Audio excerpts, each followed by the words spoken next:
Is-sajjieda tat-ton li ġew affettwati mill-pandemija tal-COVID-19 se jkunu qed jibbenefikaw minn għajnuna finanzjarja mill-Gvern li tammonta għal 720,000 euro. Dan ifisser €2 għal kull kilogramma ta' kwota allokata l-bil tat-ton din is-sena. Din l-iskema ta' kumpens se tkun qed tingħata mid-Dipartiment tas-Sajd u Akwakultura fih dan il-Ministeru għas-Sajd.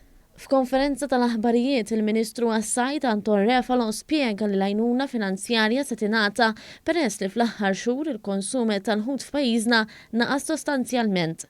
Fatturi ewlenin għal dan in-nuqqas kien l-eluq ta' ristoranti u lukandi, kif ukoll il-beħ tal-ħut lokali ħadaqqa ta' ħarta konsegwenza ta' diffikultajiet fl-esportazzjoni. Fil-waqt li lajkat li hija laqda internazzjonali żiedet il-kwota ta' Malta min-naħa l-oħra inti kellek din il-pandemija u id-demand kienet ħafna inqas mis-supply li kellna. Allura rajna kif għamilna biex aħna bħala gvern noħorġu din il-miżura importanti biex nerġgħu dan is-settur hekk importanti tat-ton li nerġgħu npoġġu fuq saqaħ. Fil-ġranet li għaddew bdew jitqasmu l-applikazzjonijiet lis sajjieda konċernati. Il-formula tal-applikazzjoni tista' titniżżel ukoll mill-paġna ta' Facebook tad-Dipartiment tas-Sajd u Akwakultura.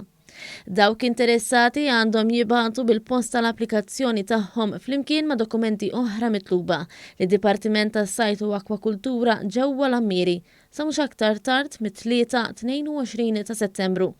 L-applikazzjonijiet jistgħu wkoll jiġu mpustati fl-uffiċċji tal-ħadd tal-ħut madwar Malta u Għawdex.